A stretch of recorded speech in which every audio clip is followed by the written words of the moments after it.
Underreactions. We'll talk Cowboys here in a little bit, but this is Underreactions Day, where I get into some of the things around the league that should be getting more attention, and I want to start with the Colts. Oh my gosh. I could kiss you. I could kiss you on the mouth, Colts, for what's going on here. I love this so much for this team, for the ownership, for the big storyline of the late and the legend Jim Irsay. Angels in the outfielding it, just smiling down at what this is. If somebody were to ask me what my favorite little statement is, my favorite, like my mantra, what I live by, one of those dumb questions people ask you on podcasts, it's always the tagline to an Aesop's fable called The Boy and the Nettle.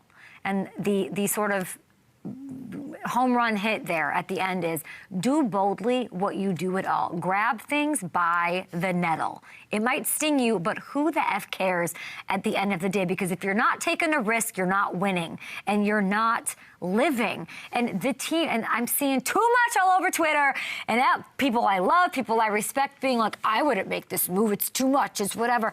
You wouldn't make it because you don't have the stones to make it and you stand by it. And there's very few people that can do that, and those people win in life and they win Lombardis. This team, and kudos to Chris Ballard, kudos to the sign-off, I'm sure, and the support of his ownership, his coach, the belief in Anarumo from this front office, from this coaching staff, from the team, from the ownership, and in Daniel Jones. I'm seeing too much. Well, gosh, I'm like so happy for them, but I'm being negative about it, and I see myself doing it. But I'm seeing a lot of like, I guess they think they can win. This is their. Have you guys been watching or hearing any soundbite from anyone on this roster or surrounded by this team since training camp? Jonathan Taylor. Everybody up and down, like everyone knows that they could win. I don't know how to make that work.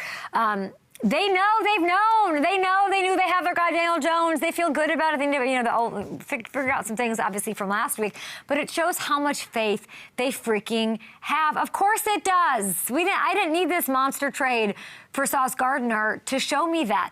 And then I'm seeing a lot of like, is Sauce even that guy? Would it make this trade for Pat Surtain? Pat Surtain isn't available. Sauce is highly paid. They're not even paying all of it. And they have to give up some draft picks that are lottery tickets. Poof, fairy dust. Like Matthew McConaughey says in Wolf of Wall Street, who cares? This shows confidence in everybody. I don't have script, I'm sorry. This move isn't about getting a great corner in Sauce. This can change the entire approach to the defense. They're going to get Charvarius Ward back. They've got a tough one against Atlanta. They are unbelievable on both sides of the ball. That's going to be hard to do. I don't know what role Sauce plays in that, but I know he'll get acclimated. And they have the perfect bye week. They have to go to Germany, face a really tough Atlanta team that makes every quarterback look terrible, and their offense is great too. And then they get a bye week, which is perfect off Germany. And then they come back and they face like a truly, do we have this Colts schedule? I'm free balling here. Sorry, we have the Colts schedule. Yeah, here it is. This is not great, okay? This is a toughie. Perfect bye week. We got Sauce acclimating to this. We're going to get Ward back, I'm guessing, by this game against KC. Yesterday was a bad day for Patrick Mahomes and Josh Allen, honestly, because you already know Lou's your kryptonite. Lou is the Thanos that can put you down. He's done it. He stifled you. He stopped you. And now he can be even more aggressive. He's going to blitz the F out of this entire gauntlet here that he faces. Tough divisional games, of course, tough quarterbacks. And this is going to be all defense, all Lou. And that's amazing. Lou, by the way, 2-0 against Josh. He has handed, I think, Patrick Mahomes 3 losses as well. And Sauce, by the way, other way. Sauce has plenty of history, people, against Josh as well. He's done a great job. Josh has thrown his way 6 times in 68 snaps of man coverage when they face each other. They're going to man up. And this whole team, top to bottom, has manned up with the faith, with the big swings. Hamilton, what was that? Is it no risk it, no biscuit? Who's that? BA? That was Bruce Arians, yep. I like all of that. Do boldly what you do at all. It's the way to go. Anybody that says differently is just hedging, a la the Patriots. And we'll get to the Patriots. Elliot Wolf with 1L didn't make any move. And then you can definitely say, like, we're happy with what we've got. I don't know. The AFC's wide open, and anybody can take. And if they go here and they lose, Indy's horsey sauce beefs up defense. I don't know. Great. Love. Don't know what that means, but I like it. If they go and they lose in the divisional round, I'm still okay with it. Because what you're doing is the life that you're breathing, the showing, the confidence. And anybody have a doubt that Daniel was going to be their solution? Did you thought they were going to go like draft a quarterback? Also, what are we talking about here, Matt? Yeah, with the way the season has gone, it's clear that he's the guy they want to move forward with. This just, I guess, makes it everything but official. But yeah, I mean, especially with what the Colts have gone through over these last few years, like Ballard has built this great roster. They've gotten this great head coach. They've just been waiting for the quarterback. Now that they have that guy that they've been waiting for, I'm with you. Go all in. I know it's a steep price, but you don't get chances like this very often. You don't know what's going to happen going forward. You have to seize the opportunities when they're in front of you. What did I miss here? I don't have any. I'm just going by my feels here. What did I miss here? I mean, what did I miss here? They're going to get to be so much more aggressive.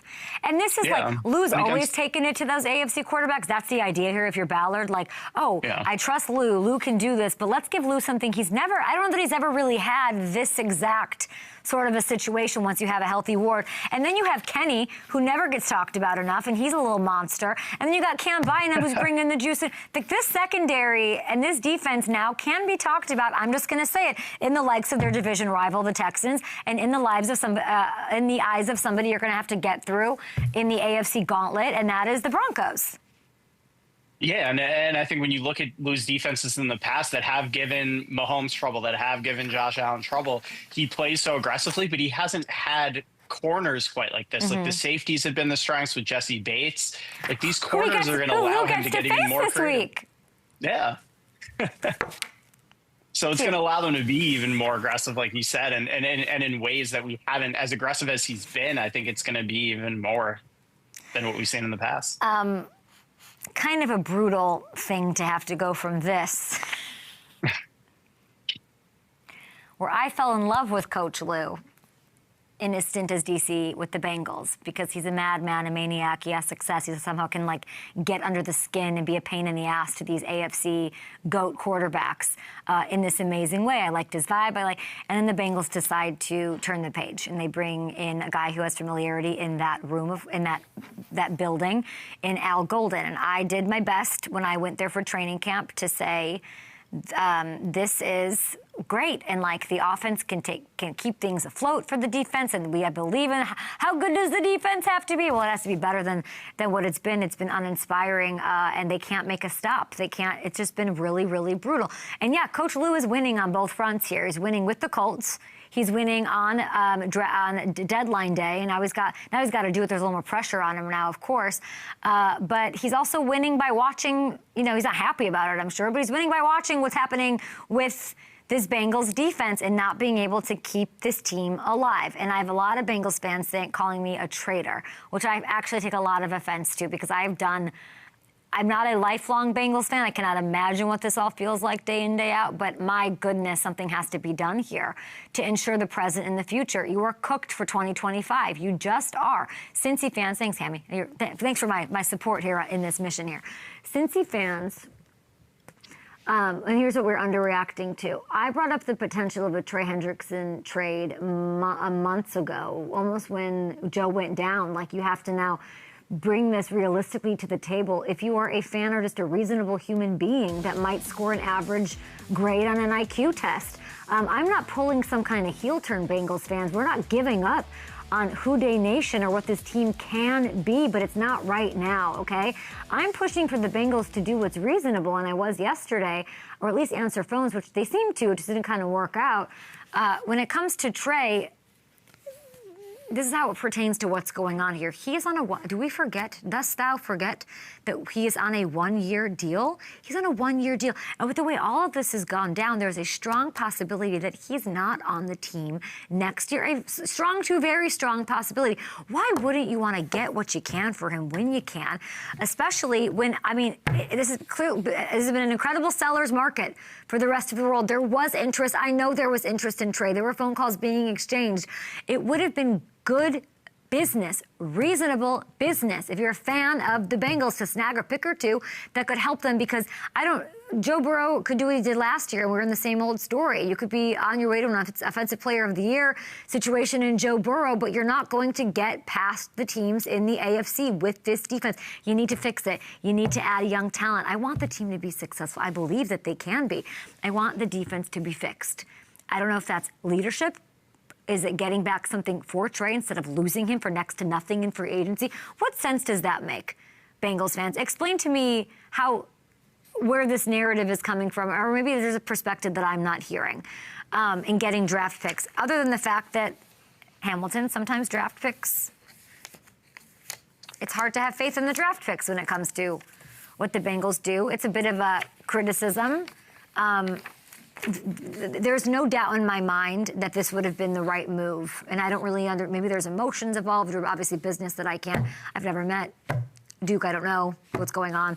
But it would have been nice to get something back to play with, because I don't know how they fix it. And this all kind of started when Jesse Bates left. And so I keep fingers crossed. Nobody wanted them to have Trey more than me. But when it gets to a certain point, you just have to do what's rational.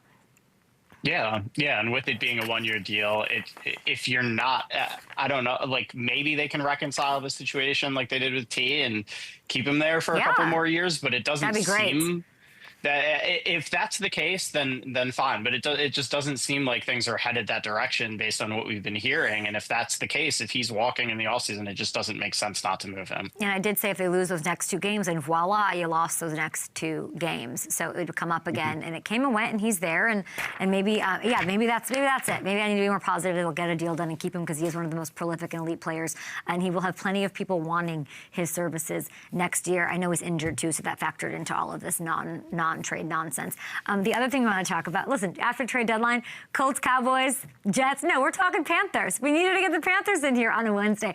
I love this. I think we're totally underreacting to what the Panthers are doing this year. I will admit, I've been somehow involved, participating, and complicit in this. Mea culpa. I've been wrapped up in the Packers issues and their side of the thing, that I have not given proper love to Carolina for going into Lambeau and coming up with a win on Sunday. They're smoking cigarettes freely. Nobody taking the cigarette out and saying no smoking here, let me squash it on the sidewalk. No, look at this, little Bryce. They're squeezing everything they can out of this quarterback, and I love it. These Panthers have won 4 of their last 5.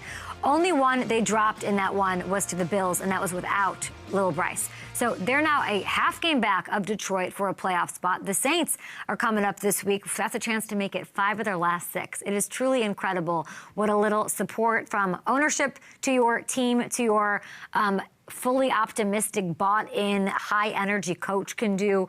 And, you know, some of these underlying team stats aren't exactly eye-popping, but they're making clutch plays. Okay, some of these players, they've got individuals at an elite level performing, and you got to give love to Ricky Dowdle. He got his first start of the season in Week 5 against the Dolphins, okay? Not so coincidentally happened to be right when this run started.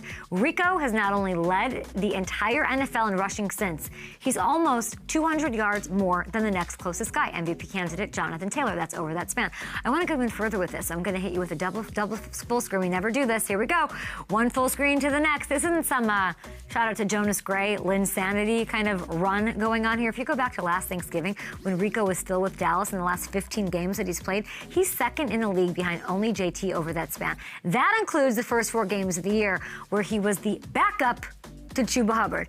I'm not quite sure how the Cowboys let him go, but Rico's been that guy for this Panthers offense, and we are underreacting to his greatness, his effect on this winning record and the success that they're having. We've got Gronk coming on the show. We've got RJ Ochoa coming on the show to talk the Cowboys side of things. You've got Week 10 slate, which we're excited about. And by the way, I want to show you this. He has the 4th. No, let's not show Gronk. Can we do the screen? We have, guys, more full screens out the wazoo this morning. Hamilton's on one. Thank you, graphics, for this as well. Dowdle has the 4th, sorry, not Dowdle, J.C. Horn, who's due to be on our show, 4th lowest passer rating allowed of any corner in the entire NFL this year. He's making one-handed picks in the end zone, lockdown guy. So happy to see it after all the bad injury luck he's had to deal with early on in his career. Derek Brown, elite level, disruptive AF on the interior. We were trying to come up with a comp for Derek Brown. I can't do it. We need him on the show. Talk to him in training camp. He's truly one of one. And if you look at the odds over at FanDuel Sportsbook, and you should, +45 the Panthers are. to make the playoffs. 245 plus 245, as you're seeing on your lower third there. If these guys keep playing at this kind of level, they can absolutely make it happen. Hamilton, I want to see the Panthers' schedule coming up in the break. Short break here. Gronk on the other side.